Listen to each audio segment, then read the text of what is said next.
Welcome, everyone, to Bring Out the Talent. My name is Maria Malfa, and I am the CEO and President of the Training Associates, otherwise known as TTA. Hi, everyone. I'm Jocelyn Allen, and I'm a Talent Recruitment Manager here at TTA, and we're thrilled that you're back to join us again. Woo, communication, empathy, positivity, learner. These 5 powerful and uniquely ordered strengths are attributed to today's special guest, Pari Smart. We're very excited to have Pari with us today. I am so excited to be here. Thank you, Maria. So, about Pari. Pari is certified through the Gallup organization as a StrengthsFinder Coach, and the majority of her work is based in positive psychology and strengths psychology. Pari believes so strongly in the strengths-based philosophy that in 2016, she quit her corporate training job and began Smart Possibilities, a strength-based coaching and facilitation firm. Pari coaches leaders on how to develop and strengthen the positive attributes of their teams and employees.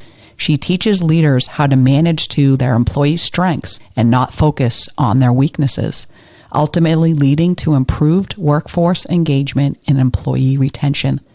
Pari earned a BS in Broadcast Management from the University of Kansas and an MBA from Georgia State University. She is a lifelong learner and holds certifications as a coach and facilitator through the Gallup organization, the Institute of Organizational Development, the Association for Talent Development, Talent Smart, the American Council on Exercise. Additionally, Pari recently got her certification as an applied positive psychology practitioner and will be training corporate mindfulness and resiliency programs. Wow, Pari, that's quite a background. It speaks to who I am. So, like I said, I just can't stop learning. It's sort of like an addiction. Yes. Well, welcome. Yes, we're very excited to have you. I suppose there could be worse addictions out there than wanting and needing to learn all the time. So I think that this is one that we can share with the world for sure. Fantastic. So I know on today's episode, we will focus more on your background as a certified Gallup StrengthsFinder Coach. And I find this fascinating. I didn't know anything about this until my son was a senior in high school and he was working with his college counselor, and they had him actually take the test. And it was really interesting because my son is at University of Michigan and he wants to be a sports analyst. And his top skills were strategic and analytic. Nice. So, yes, which was really interesting. So, for the audience that's listening, can you explain what the Gallup StrengthsFinder is? Yeah, absolutely. Thank you. So, the StrengthsFinder's assessment it comes out of Gallup, and basically it's a personality assessment. That's the easy way to describe it, but that's the easy way, but it's so much more than that, because it's not an assessment that says, okay, you're one of 4 types, or you're one of 16 types of personality. What the Gallup StrengthsFinders really does is it takes a look at you as an individual and says that you're bringing truly unique gifts to the world. So when you take the assessment, what you'll get is a list of the 34 personality traits, but they're very specific to you. They're going to be in your order and for your intensity. And so the likelihood of anybody even having the top 5 talents in the same order is actually only 1 in 33,700,000 assessments. That's a big number. Yes. What it does is it says, not only are you this unique, amazing individual with gifts that nobody else can bring, but we're going to help you figure out how do you leverage those gifts so that you can reach a level of excellence much more quickly than other folks. So rather than saying, this is what you're terrible at, let's focus on that, which is extremely demoralizing, it's really going to say, you know what, you've made it successfully to adulthood with whatever you have. And so let's figure out how to take what you're already really good at and then focus on that so you can, again, achieve a higher level of success much more quickly and with a whole lot of energy left over at the end of the day. Love it. You mentioned according to that these personality traits, if you will, are organized in order according to who the person is and their intensity. What does intensity refer to? When we're talking about intensity, it might very well be that I have learner as number 5 and somebody else has learner as number 5. But that doesn't mean that it's the exact same level for both of us. And a lot of that depends, Jocelyn, on the environment that we're in and what the environment is asking of us. And so when we know what we've got to work with, that's going to be relatively easy for us to pull out and then channel, we're going to be able to pull more of this at one time or less of this at another time. And so it's going to be a fluid. The strengths themselves aren't fluid, but what you're able to access and use can be very fluid and appropriate for the situation in which you're working. Gotcha. Okay. So what made you decide to become a Certified Gallup StrengthsFinder Coach, and what did that process look like? You know what? I am so fortunate that I was in a wonderful situation. I was working for a construction company as their director of professional development, and that was back in the Midwest. And they had some very enlightened leadership. And sort of like you, Maria, they heard about it through other places. They went and investigated it. And they said, you know what we really want to do is be a strengths-based organization, because we know that if we're focusing on what our employees do well, rather than what they're struggling with, we can bring the teams together to be stronger. And so I heard this kind of floating around in the executive committee, and I raised my hand and said, please, me, let me do it. And they sent me to Gallup for a week, and it was a week of pretty intense classes. There were folks from all over the world. And then after that week was over, we were all sent back to our home, to our company, and given about 3 binders, probably about, 3,000 pages worth of material that we had to study and use to prep for an exam. And then we took an exam with Gallup. Once we passed that, we actually then had to present to Gallup 10 different folks who were agreeing to be our clients, if you will, sort of our guinea pigs. And we went through strengths-based coaching with them, and then Gallup actually contacted those 10 folks. And we had to receive a score of, I think it was 90% on our coaching abilities. And then once that happened, we were able to be certified. So it was a process that took several months, a lot of studying, a lot of reading, a lot of anxiety, but has certainly paid off. And then they give us the opportunity to recertify every year. So it's not a one and done. It's something that you have to be passionate about and willing to stick with. And I've been certified now since, I think, 16. So going on 5 years. What does the recertification process look like? It's just classes and a test. Mm-hmm. But excellent. Actually, I have to tell you, Marie, it's kind of fun for me. I look forward to it. Oh, yes. No, absolutely. No, it is something very interesting. All right. Going back to that learner trait. Yes. I hear you. There you go. We mentioned in your bio in the beginning your business, Smart Possibilities. What were the drivers behind you stepping out on your own and building your own business?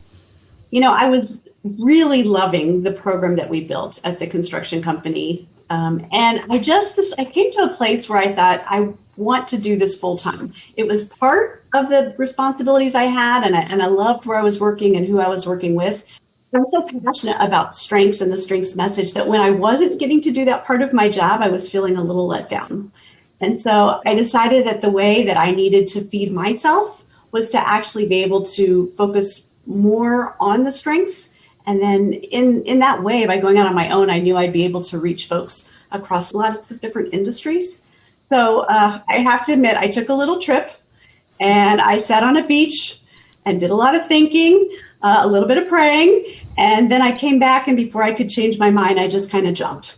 So that's excellent. That's what I did. Good for you. Seriously, very good for you. It takes quite a mindset to be able to do that. So why don't you explain to the audience how this assessment looks like?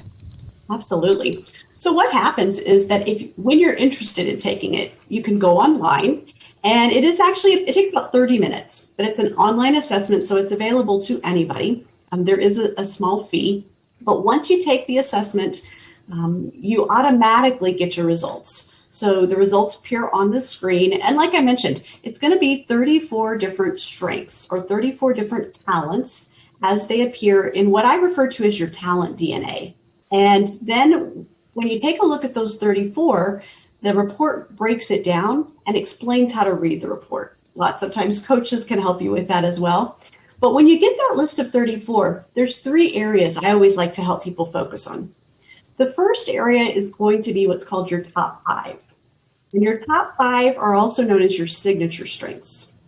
And the way I explain this to people is that when you're really nervous or when you're really relaxed, so either really stressed out or really relaxed, and you just react without thinking about it, you're going to naturally react in one of those top 5 ways. You just can't help it. So if you're right-handed, that's how you pick up a pencil. If you're number 1 achiever, that's how you just automatically react. And those are going to be your top 5 superpowers. I tell people when you can live in those top 5, you're going to have lots and lots of energy at the end of the day because you're just acting naturally. Then we drop down to 6 through 10. And 6 through 10 are called your supporting talents. And supporting talents say that it's not going to be your first reaction, but if you think for just a second, you can react and you can use those 6 through 10, and they're going to be just as energizing as if you were using 1 through 5. So you've got 1 through 10, and when I coach folks, I always tell them, this is your pack of superpowers. This is where you want to live. I always like to point that out. Sure. And that's because I feel like folks tend to go right to the bottom. They want to see what's at the bottom of the list. Bottom 30 to 34 are not weaknesses. And I can tell you guys more about that if you want to know about it. But bottom 30 to 34, these are going to be what I consider the energy vampires. So you can do whatever is in 30 to 34. You're just going to find it really exhausting. Yeah, no, I find that very interesting because my last one was discipline. and it's funny because my first one is achiever. Right. So I feel like I have some inner struggles with myself too.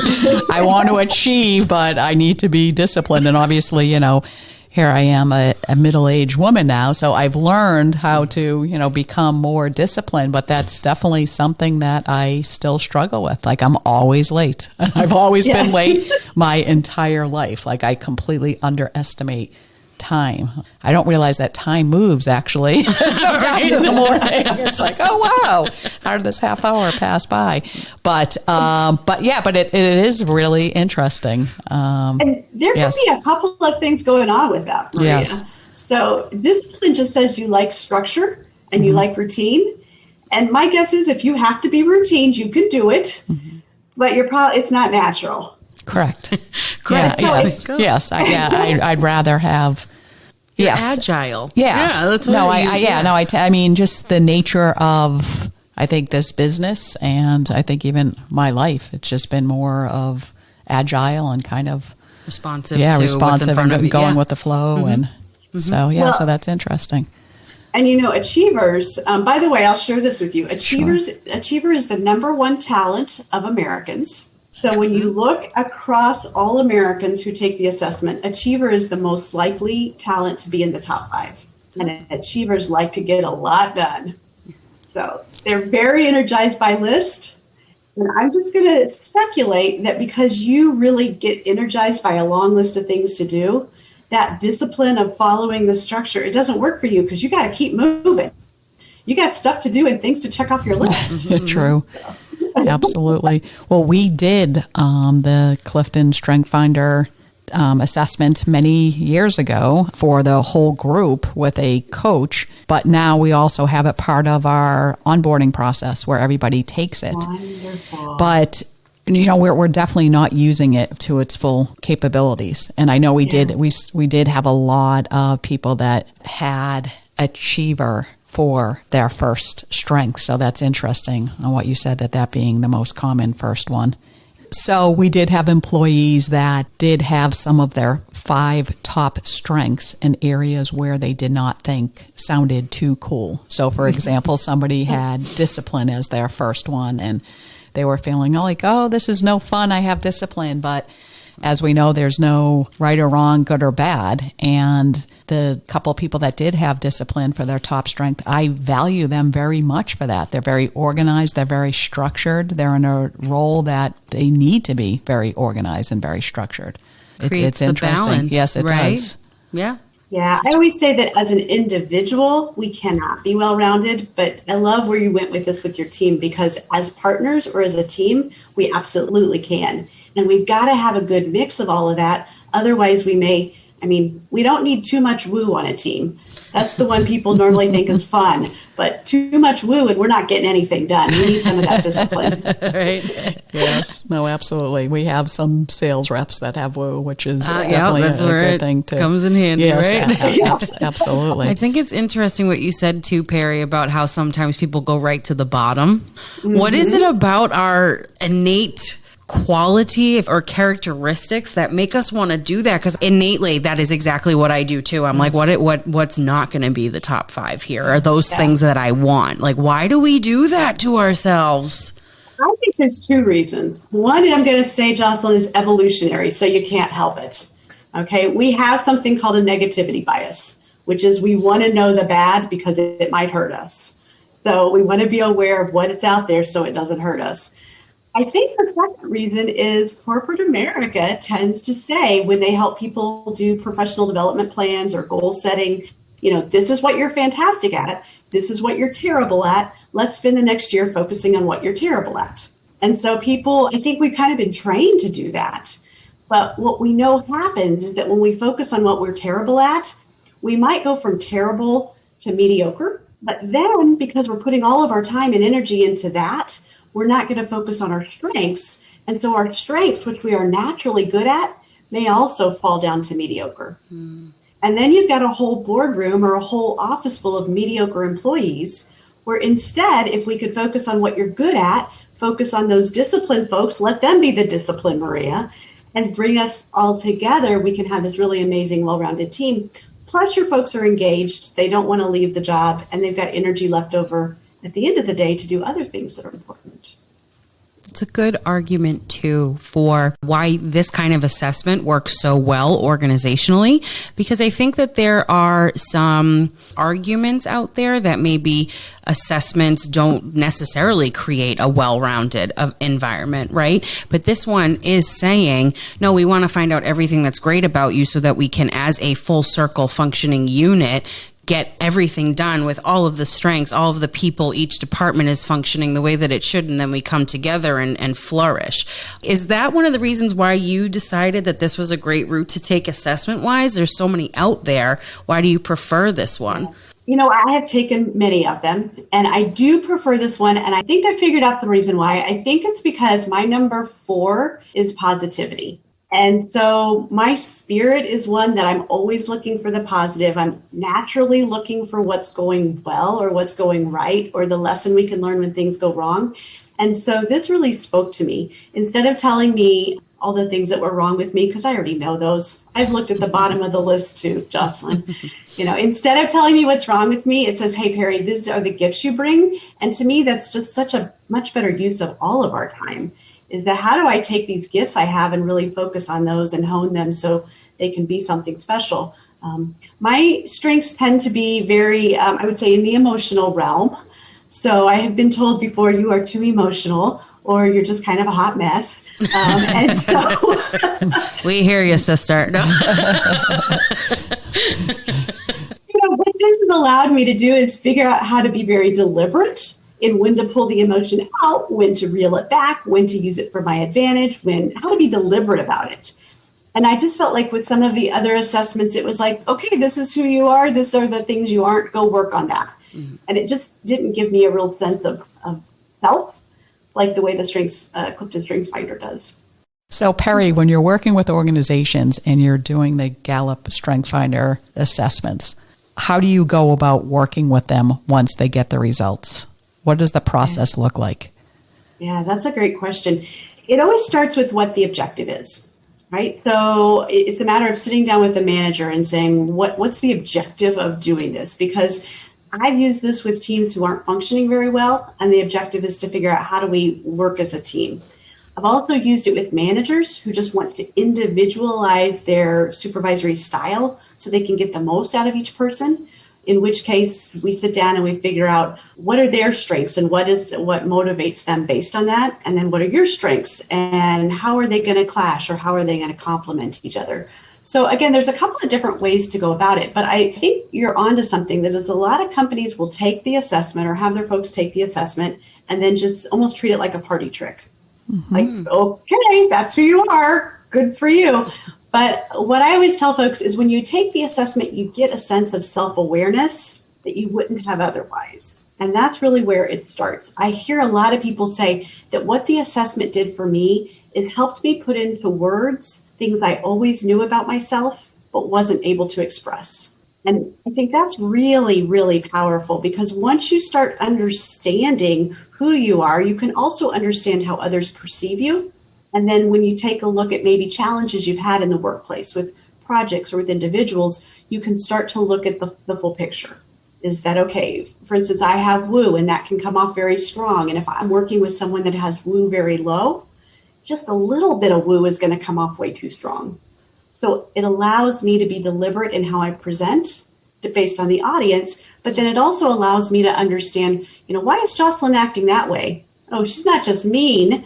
Right? You're working with somebody and you're thinking, oh gosh, they're just not, it's not that they're being mean to me. It's just that they're achievers in overdrive.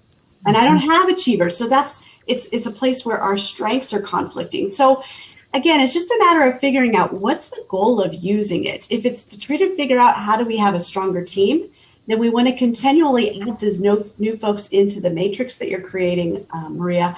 And when you're doing that, it's saying, do we have a good mix of the right people in the right roles, right? Do we have the tasks divided appropriately? Are we creating partnerships that make sense to get the most synergy out of the folks? If your number one strength is woo and you're working very closely with somebody who that could be their last strength, how do you go about training somebody or coaching somebody on how to work with that person that has the complete opposite strength? Yeah, that's great. One thing I love to explain to people is that strengths have both basements and balconies. And a balcony of the strength is going to be when you're using your strength in the most mature form to get your goal met. So if I'm using my woo in a way that serves me well in the workplace, what sort of adjectives do you think somebody might think of when they thought of somebody with high woo? Energy. Energy. Excitement. Yeah. Mm-hmm. Yeah. Super friendly. Yes. Exactly. And what I tell folks is cheerleader. If I'm using my woo in the balcony and you think that I'm energetic and friendly and a cheerleader, that's going to serve me well in the business place. But I'm sure this isn't me, but have you ever known anybody who maybe turned their woo up way too loud? Yes. And what sort of adjectives might you use to describe that? Too much. Obnoxious. Yeah. Over the top. Yes. Yeah. And in that way, it's not going to serve me. If I come into work and you think I'm too much or obnoxious, right, that's not going to be good. So what I help people do, not exactly role play, is but we all learn the basements and balconies of our coworkers' strengths. That way I could say something like, or maybe Jocelyn, you could say to me, Pari, I love you, but you got to turn that woo down. You're driving me crazy. And I know in that way you're coming from a good place and you're doing it because you want me to succeed. And when I understand that, people tend to, they just smile and say thank you, right? Because I always tell folks, my intention is never, ever to go to work and be obnoxious or overbearing or too much. But because it's so much a part of who I am, until I really have had the training to understand how I can be perceived, I'm not even aware. I just think I'm awesome and friendly and a cheerleader. Yes. I actually have the printout on my desk that I keep there all the time of the top 5 strengths of every employee. And I will refer to it from time to time. But as I mentioned, I would love to get more information on how to apply this more on a day-to-day basis. You've come to the right place. Yes, absolutely. Enter Pari Smart. I know. So it's interesting because we have, I think, about 7 employees that have futuristic in their top 5. No kidding. Yes, and I always find that really interesting. Yeah. So I don't know whether I should grab them and put them in like a think tank and like, what are we going to do? Right. And what do you think about the futuristic strengths? Let me tell you. So all of the strengths, all 34 strengths fall into one of 4 categories. And so for our friends that are futuristic, they tend to be high in strategic thinking. Futuristic is the strategic thinking theme. And people that are futuristic, they have this amazing superpower that they can see the future or the possibilities in the future so clearly. It's almost like they could paint a picture for you. And so they have this ability, you could think like a visionary. They can see things and pictures just come to their mind even, where they have a vision of what could be, and they can come up with it much clearer and much quicker than maybe somebody that doesn't have futuristic.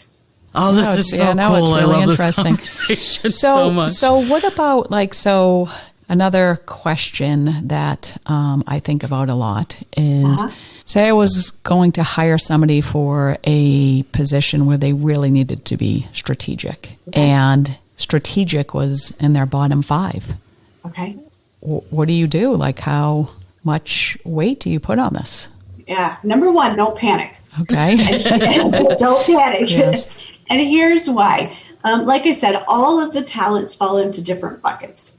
And the 4 buckets are executing, influencing, relationship building, and strategic thinking. So strategic thinking has 7, 8, 9 different talents that fall within that bucket. So if you need somebody to be in a role and you need them to be strategic, but yet they have the talent strategic in the bottom, it doesn't mean they're not a strategic thinker. It just means they're going to think differently about strategy than, for instance, Jocelyn will. And I have a cheat sheet here, so I know Jocelyn's number 1 is strategic. It is. It Right? is. I'm not quite futuristic, but You're strategic. I am strategic. Yes. And let me tell you something amazing about Jocelyn. Would you like to hear something amazing? I mean, about if you're her? going to, does anybody say no to that? If you want to tell them amazing things about them? Amazing thing about Jocelyn, as because strategic is your number 1. People that are strategic are very, very fast at being able to see options, see problems, and figure out if the risk is something they can mitigate or not. And so my guess is Jocelyn's like, here's the problem. We got route A, route B, route C. Okay, C will never work. B, we would do this, this, and this, and it would work. You know what? A is going to be our best choice. Yeah. Is that That's possible? totally me. I could totally see that. Yes. Absolutely. She's definitely a very quick thinker. So she's very, very fast. Normally, she's going to have very good ideas, or at least she thinks she will. You probably think she has really good ideas. Also very true. 95% of the time. Everybody has their moments. I will tell you, you are going to be faster than the average thinker. You just are. And so because of that, if you don't explain what you're thinking and why and the reasoning behind it, people may actually think that you didn't think about it at all. Okay. Because they would say, well, there's no way she could have possibly come up with the solution that fast. Either that, or if they know you and they know that you're a good, deep thinker, they may just think that you're so far ahead of them that, Jocelyn just always leaves us in the dust. And so that's... I wonder. Yes. You're giving me so many things to think about.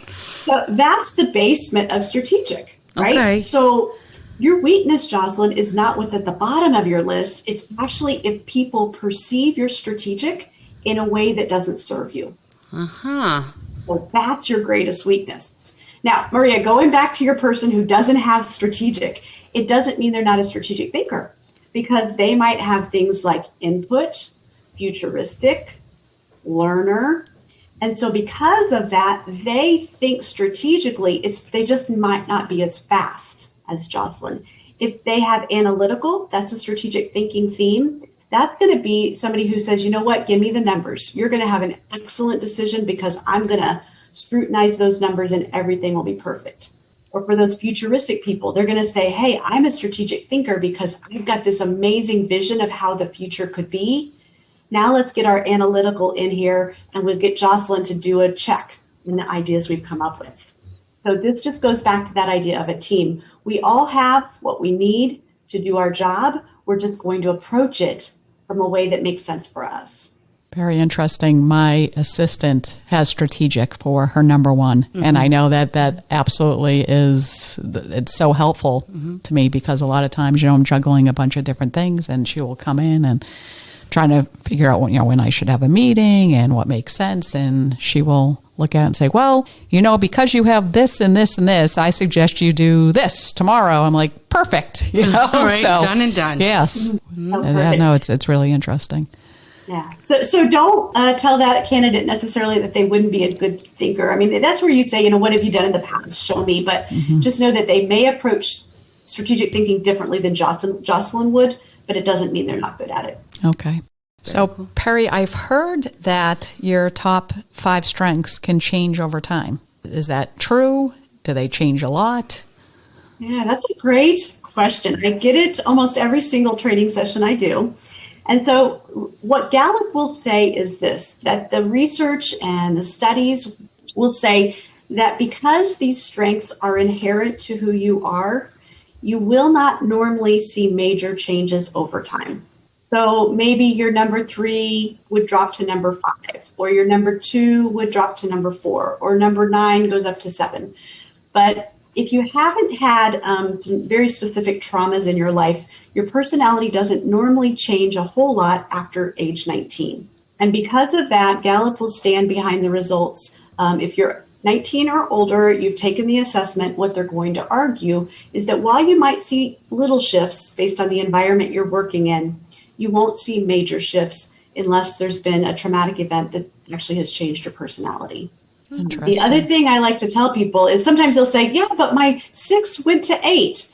Anything in your top 10, that's your pack of superpowers. So if you see little shifts in the top 10, it just means that the environment was asking something different of you that day and you pulled something different out. That makes sense, though, too, because as you learn, maybe your thoughts and opinions about some of the things that you're referencing on the assessment maybe slightly change based on something learned. So I could see that, maybe futuristic takes a bump up because you've learned a different way of thinking about your strategies, things like that. I can get down with that, Pari. I can get down with that. Yes, my son did his 3 years after his first one because he actually had to do it for school this fall at University of Michigan. They actually had a class on it, and he had to write a paper on his top 5 strengths. And did you see a lot of change? I believe that it was pretty much the same, or maybe one thing changed, but it was very close. You still have the strategic and analytical in the top. Yeah. And I always give the analogy that I say, when you were 5 years old, were you right-handed or left-handed? When you're 15, when you're 40, when you're 80, because these are inherent talents or things that are part of your DNA, just like changing dominant hands, it should not change, at least not very much over time. It's also just a cool thing about this assessment is that it does stay kind of constant based on its development and how it evaluates the individual. I think it's well thought out and obviously very successful that you can still, in 3 years' time, see similar results. It speaks true to the fact that this is based on these innate qualities that we have, not something that we focus on developing. Yes, my son has been obsessed with sports statistics ever since he was young. Yeah. And, here he is many years later, going into that industry. So it's really interesting. It just makes you think about the other people in your life too. Like my sister and I are very, very similar. We have conversations sometimes in front of our family, and as she's responding to something, I'll think of something else and ask her the question, and then she'll finish, but then respond, and we'll move on to something else. And people can't follow our conversation. And down to my father, who has known us our whole lives, looks at us and goes, I don't understand this at all. So I'm curious as to what her results are and if they're similar, and then if they are different, what that means. Just because so we're different in a lot of ways, but when it comes to communication and personality, we're very, very similar. That would be interesting. Right? That would be. And, I have to tell you, I started doing StrengthsFinders strictly for organizations, for businesses, for companies. But I almost always had somebody come up to me and say, oh my gosh, I wish my spouse could take this, or I wish my girlfriend could take, or my sister. And I'm like, they can. They've actually offered me a few opportunities to go in and work with different family members and try to figure out some of the dynamics of the family. And that's been fascinating as well. So it doesn't just apply to your work life. It's just your life. Yeah. And work is part of that. I think that's what makes it so intriguing and relatable for people is that it's something that you maybe get exposed to in a professional environment because you're not looking for those things as an individual, but that's what gets me, is that I see it in me as a human, not as a talent recruitment manager at TTA. It makes me better at my job, definitely. Right. But I can think about it now, especially with your explanation of strategy and what the strategic strength looks like. Now, every time I do something, I'll be like, oh, there goes my strength finder again. I do say that when I am late all the time. You know, right. No wonder why discipline's my like, last sorry, one. Just my number 34 acting up again, guys. Exactly. That's what we should start. That, Jocelyn, because Maria, you even said to me, how do we apply this? And Jocelyn, that's the first step. You just demonstrated it, is that now you start to see your strengths in action, and you know that what you do, it's not just like a crazy thing you do. It's actually motivated by some part of you that's just natural. That's who you are. Mm-hmm. So your first step, you got it. Yes. Excellent. I'm ahead of the game. So what do the programs look like when you work with organizations as far as introducing the Clifton Strength Finder? Is it usually just a one and done? Is it an ongoing program? You know, I am also very adaptable in that way. It truly depends on what the organization is looking for. I do a lot of team building where we go in and we introduce strengths. Frequently with that, we'll come back in a second time a couple months later and say, you know, how are things going? What are the pitfalls you hit? What are successes you've had? And the idea behind that is really to build stronger teams. Sometimes I do an introductory and then I'll come back and do one specifically for leaders. And that's always exciting because that says, okay, now the whole team has been introduced. As the leader of the team, how do you take all of this information and again, manage from an individual basis to get the most out of your folks? And then a third option that I've used a lot is I'll introduce it to the team and then the company will bring me back in to do individual coaching. And sometimes that's with every member. Sometimes it's just with key members of a team, but that's always fun. I would say when you do the one and done, sometimes I worry about the manager sustaining. We've got tools that I can always help and try to train and teach them to do that. But several touch points, I think, are always going to get us the best results just because you can be sure that it's continuing. It's a continuing process. I agree with you. Yes, yeah. Anytime you have reinforcement, it will definitely help make it stick. Mm-hmm. So since we've switched to the virtual world, has that changed? How do you find working with companies virtually versus in person? Has it changed the dynamic at all? So I will tell you, I thought, this whole pandemic thing would last about 2 weeks. Right. So I was like, I'll just take a little vacation, no worries. And then as it dragged on, I said, oh, yeah, I'm going to have to figure out how to make this work. And so probably like a lot of trainers, a lot of coaches, it was a little scary jumping in. But what I have found is the technology is amazing. And the use of breakout rooms is my best friend. So when we do virtual groups, I use a lot of breakout rooms. We try to do very interactive workshops as far as chats and polls and small group conversations. And so it actually is getting much easier. And I'm finding that the results have been overwhelmingly positive. People have been surprised at how you're able to keep that attention and keep it moving. And I guess we're probably not going back to where we were 100%. Yes, no. And I'm okay. I'm embracing it. And it seems like people are there with me. Oh, yeah, absolutely. We met with one of our top diversity and inclusion facilitators, and she was talking about some of the advantages of having these classes virtual, especially when you're talking about some subjects in that could be very sensitive. People might be afraid to share some concerns that they have. I'm not sure if you're finding any similar situations, not that it's necessarily touching on sensitive subjects, but when you are talking about sometimes people's strengths, it could hit them emotionally. It's personal, right? Yes. Yeah, it is personal. And I would say probably it's a little bit different topic than maybe the diversity and inclusion topic.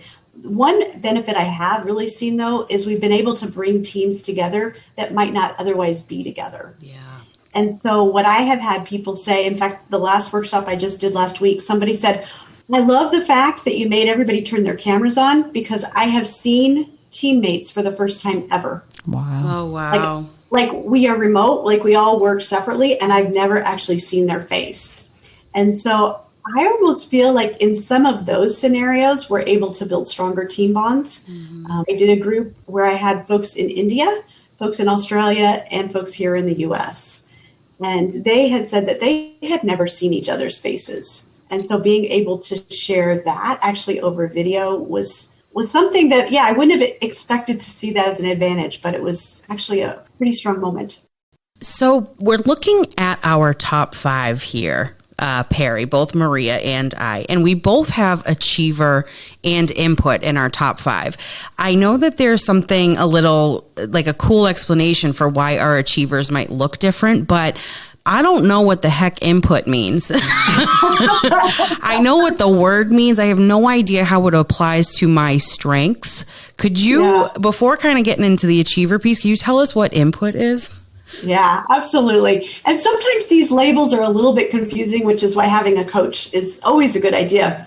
People that are high input, this is, again, a strategic thinking theme. And it says that they like to gather lots of information. So I don't know if either one of you have ever done that or done this, but maybe you get on the internet and you're going to go search something. And you look up and an hour later, you've got 5 things researched, but not the thing you were going for. No. Sound familiar? No. Yes. People with high input, they love to gather information. Lots of times other folks will think that information is maybe trivial or useless. But it would be pretty typical for someone high input to say, well, you just never know when I might need this. Or you just never know when somebody's going to need this. And so I always say that if you have a high input, I want you on my trivia team on Thursday night. Yeah, you do. Win the beer tab. Yes, you do. Yes, I will own up to that. That absolutely is true. You want me on your trivia team. Yeah, because people high input, they are good. They got a lot of stuff going on around there. Yes. Okay, I'm going out on a limb here, but I have a question for both of you, which is, what do you collect? I feel like, see, this is also hard for me because I also love riddles. So I am looking all around this question for what the real answer is. It's not a riddle. It's not a riddle. What do you collect? I collect plants. So I'm the plant crazy woman. And I love magazines. Wonderful. I do. I buy like every magazine. That's fantastic. Yes. Okay, Jocelyn, your turn. What do you collect? I would say that everything that I collect has to do with color. So I love like pens. I love lipsticks. I love candles. I have a lot of those in my house. You can ask my husband. So you guys may just think, well, that's just kind of a weird random thing about me. It's not. That is tied directly to your talent of input. Because people high input tend to be our collectors. They're the ones you just never know when you might need a red lipstick. Yeah. Or a purple candle or this particular magazine. Right? You just never know. Oh my God, this is amazing. No, that is really It never so true. fails. I have probably asked 300 input people, what do you collect? And every single time I get an answer. Sometimes they don't recognize it. I had one woman, this was fantastic. She said, well, I don't collect anything. So I started going through things that women frequently collect. And I said, well, what about shoes? And she's like, no. And she goes, wait, do hats count? And I said, well, it depends. How many hats do you have? And she thought for a second and she goes, last count about 215. Hats count. You collect hats. In this situation, hats count. That's So that is a beautiful talent you guys are bringing to the world, is that you collect lots of you probably have lots of information, lots of trivia, lots of things somebody may need. But we also know if I need a plant or a magazine or a lipstick or a candle, you are my lady. Yes, absolutely we are. And what about the achiever piece? So mine is number 3. Maria's is number 1. And we are understanding that this, even though they're the same word and same strength, they will read differently. What is that all about? So one of those reports that you get on the Gallup portal after you take the assessment is called the Insight Report. And it's my favorite report because it's individualized to you. What the Gallup algorithms will say is that this report has never been printed before because it speaks to each of the top 5, but it gives you a description of them based on the talents that surround it, the other 33. So that order and intensity we talked about. So Marina's achiever is surrounded by learner and developer. So it's going to probably read more along the lines of how she likes to learn and help others learn. Where your achiever, Jocelyn, is surrounded by strategic and positivity. So it's probably going to talk more about how you like to, you're very positive, you have a contagious spirit, but you're going to achieve by very strategically thinking and getting the plan laid out. So I love that insight report. If you guys both pull that and put your achiever definition side by side, you'll see that they do not read the same, which is, again, why I love this, because it's so individualized to the beautiful talents and gifts you guys are bringing to the world. Excellent. I'm That's obsessed with very this conversation. interesting. Yeah, This we is so definitely cool. have to dig deeper into this. Yes, right? Pari, I've heard a lot of organizations finding the Clifton Strength Finder very successful when using it on their sales teams. Can you explain a little bit more on that? Yeah, absolutely. Just like all employees, when sales folks or when the sales team understands their strengths and they can be deliberate in how they leverage it, we know that their sales go up. Some companies have actually seen sales go up as much as 39% when their teams consistently use the Strength Finders and are able to apply it. And I'll give you just a very quick story to kind of demonstrate that. I was working with a woman. She was on a successful sales team, and she had been successful in the past, but she kind of hit a dry spot. And she was just struggling. She couldn't figure out how to get over it. She was talking about some of the prospects and their reaction to her, and she just couldn't figure out what the challenge was. When we really dug into it, what we found out was her number one talent was positivity, which you think would be a fantastic talent for somebody who has to go in and she did a lot of cold calling on her sales. But what we found is that her positivity was so positive, so over the top, that people enjoyed talking to her, but they didn't take her seriously as far as somebody they could buy from. And so it was a matter of helping her recognize that while positivity was one of her greatest strengths, it was actually keeping her from closing the deal. And so we talked about specific strategies for clients with what sort of strengths can you channel or pull up? How can you pull the positivity down in order to help you meet your goal? That's really interesting. It was fantastic because she succeeded. And the client that had been giving her the hardest time, she called me about 2 weeks later and she said, I can't believe it. I'm in. I got the sale. And it was just that matter of really fine tuning her approach. And so we know that even for sales teams, this has been pretty phenomenal. How did you realize that the positivity was actually making her get less sales or kind of putting off clients or clients not taking her seriously? Yeah. Well, I was working with her one-on-one, and that was just part of the coaching magic. Okay. Maria. It was a matter of just really talking to her and getting her to talk to me about what's worked, what challenges are you having, what's going on when you're not being able to close, and then just helping her put those things together and create the story in her mind. Interesting. So as I asked that question, I started thinking about when you are working with corporations, do you tend to separate individuals by their departments? And is that beneficial? I would say it's 50-50. Lots of times, again, it depends on the project. I do a lot of department work, but I've also gone in where we've got a couple of departments who have to work cross-functionally on a project. And that's really valuable to bring those departments together. They may not know each other as well. I've gone into companies who are trying strengths. And in that case, we are able just to do sort of mixed groups.